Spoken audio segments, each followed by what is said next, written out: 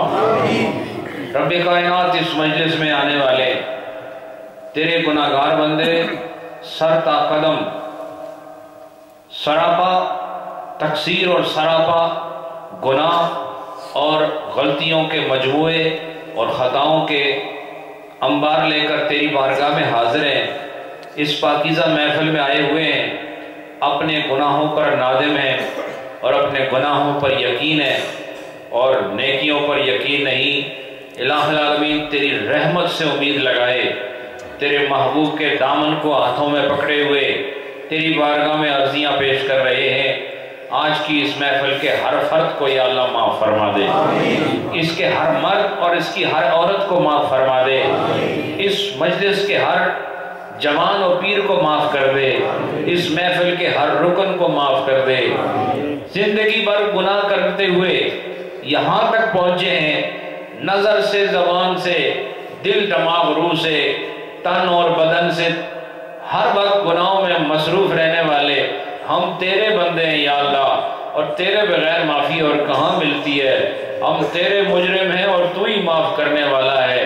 نبی پاک کی آمد کا واسطہ، ماہ ربیع الاول کی نورانی صبح کا واسطہ، مصطفیٰ کریم کے اس پاکیزہ گھر کا واسطہ، مصطفیٰ کریم کی اولاد اطہار کا واسطہ، مصطفیٰ کریم کے صحابہ کرام کا واسطہ، انبیاء مرسلین صحابہ صحابیات کا واسطہ، الہ العالمین تجھے بایزید بسطامی کی تقوی کا واسطہ اور حسنین کریمین کی قربانیوں کا واسطہ، تجھے اہل بیت کی پاکیزہ عورتوں کی عصمت کا واسطہ۔ آج اس ساری مجلس کے ہر فرد کو یا اللہ پچھلے گناہوں کی معافی عطا فرما، جتنے گناہ آج تک ہوئے سب کو معاف فرما دے، صغیرہ اور کبیرہ، ظاہر اور پوشیدہ جتنے گناہ ہوئے سب کی معافی مانگتے یا اللہ معاف فرما۔ اندھیروں اجالوں میں، مجلس و تنہائی میں، آج تک جوانی میں، بزرگی میں، بڑھاپے میں ہم سے جو گناہ ہو چکے ہیں یا اللہ وہ ہو چکے ہیں، انہیں معاف فرما دے، اور جو زندگی بچ گئی ہے یہ تیری مہلت ہے، یہ شب و روز تیری مہلت ہے یا اللہ، اس کو مہلت سمجھتے ہوئے قرآن و سنت کے مطابق گزارنے کی توفیق عطا فرما۔ یہاں جتنے آئے ہیں سب کا دل پاک فرما، سب کا خیال پاک فرما، نیکی سے سب کو محبت عطا فرما اور برائی سے سب کو نفرت عطا فرما یا اللہ۔ اے رب کائنات اپنے بھیجے ہوئے پاکیزہ کلام قرآن مجید اور فرقان حمید کو سمجھنے کی توفیق عطا فرما، اور بیٹھے ہوئے جتنے سب کو قرآن پڑھنے کا شوق عطا فرما، تیرے پیارے محبوب کی پیاری باتوں کو سننے کا جذبہ عطا فرما۔ رب کائنات تن من پاک فرما دے اور زبان کو سچائی کی عادت دے دے، نظروں کو حیا کی خیر دے دے، کانوں کو سچے کلام کی سماعت کے جذبے دے دے، اور دل کو اپنی یاد میں دھڑکنا نصیب فرما، پیشانی کو اپنی راہ میں جھکنا نصیب فرما، ہاتھوں کو اپنی راہ میں کشکول بنا کے دعاؤں کے لیے اٹھنا نصیب فرما، اور ان قدموں کو تیری مسجدوں کی جانب چلنا نصیب فرما۔ الہ العالمین قولاً فعلاً ظاہراً باطناً کامل مسلمان بننے کی توفیق عطا فرما یا اللہ۔ جتنے بھی پریشان ہیں، مصیبتوں میں الجھے ہوئے ہیں، گھریلو پریشانیاں، کاروباری پریشانیاں، مالی پریشانیاں، انتظامی پریشانیاں، قانونی پریشانیاں، داخلی اور خارجی اور بین الاقوامی پریشانیاں، رب کائنات تو حل المشکلات ہے اور تو دافع البلیات ہے۔ رب کائنات آج سب کی پریشانیاں دور فرما دے، جو گھروں میں بے سکون ہے انہیں سکون عطا فرما، جہاں نا اتفاقی ہے وہاں اتفاق عطا فرما، جہاں بدامنی ہے یا اللہ امن عطا فرما، جہاں انتشار ہے وہاں اتفاق عطا فرما، جہاں نفرتیں ہیں وہاں محبت عطا فرما، جہاں دوری ہے وہاں قربت عطا فرما، جہاں غربت ہے وہاں امارت عطا فرما، جہاں بد عملی ہے نیک عملی عطا فرما، جہاں بے دینی ہے وہاں دین کا نور عطا فرما، جو بے اولاد ہیں ان کو صاحب اولاد بنا دے، اور جو اولاد والے ان کو اولاد کی خوشیاں عطا فرما، جو اولاد کے ہاتھوں پریشان ہے یا اللہ ان کی اولاد کو ان کے لیے مطیع اور فرما بردار فرما، اسلامی اور ایمانی جذبے ہم سب کی اولادوں کو عطا فرما، اور سب کی اولادوں کا مستقبل با اسلام با ایمان اور نور سے معمور اور مستقبل روشن عطا فرما۔ رب کائنات جو مریض ہیں ان کو صحت عطا فرما، جو مریض ہیں اسپتالوں میں، گھروں میں، ہمارے ماں باپ میں سے، جاننے والوں میں سے، رشتہ داروں میں سے، یا شافی الامراض سب کو صحت کی دولت عطا فرما، اور جو صحت مند ہیں ان کی صحت کو برقرار فرما۔ رب کائنات آج کی اس خوبصورت پروگرام میں میلاد نبی کے اس پاکیزہ عنوان اور اس کے بعد مسائل فقیہیہ، مسائل شرعیہ کو، فرعیہ کو بیان کیا گیا، اور تیرے محبوب کی شان میں نعتیں پڑھی گئیں اور تیرا پاک کلام سنایا گیا۔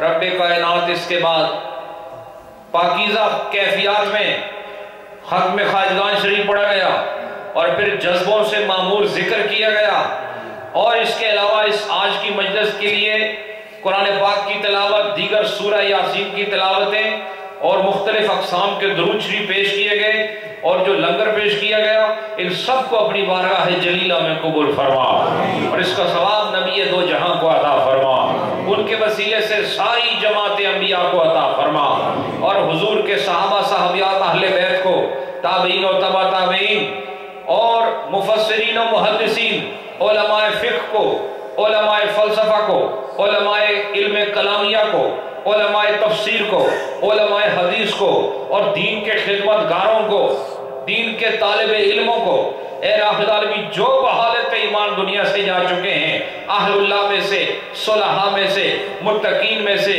طاہرین میں سے، مطہرین میں سے، مسلمین و مسلمات، مومنین و مومنات میں سے، رب العالمین ان سب کو اس محفل کا ثواب عطا فرما، اور بالاخص محترم حاجی محمد یاسین صاحب، ان کے والد مرحوم کو، ان کے بھائی مرحوم کو، اور ان کے جو ماموں ہیں، اور ان کے گھر کے جتنے بھی مرد اور عورتیں بحالت ایمان دنیا سے چلے گئے، اور ہمارے راشدین والے ساتھی جنہوں نے اپنے ماموں کے لیے سال ثواب کیا ان کو، اور آج کی اس بزم میں جتنے لوگ حاضر ہوئے، جتنی مائیں بچیاں بہنیں آئیں اور جتنے مرد حاضر ہوئے، ان سب کے مرحومین کو آج کی محفل کا ثواب عطا فرما، سب کو بخشش و مغفرت عطا فرما، حاجی حسین صاحب کے کل مرحومین مرحومات کے درجے بلند فرما، اور عالم برزخ میں ختم پاک کے صدقے وسعت اور نورانیت عطا فرما، ہمارے مرحومین کے صغیرہ کبیرہ گناہ معاف فرما، اور ان کو اپنی رضا عطا فرما۔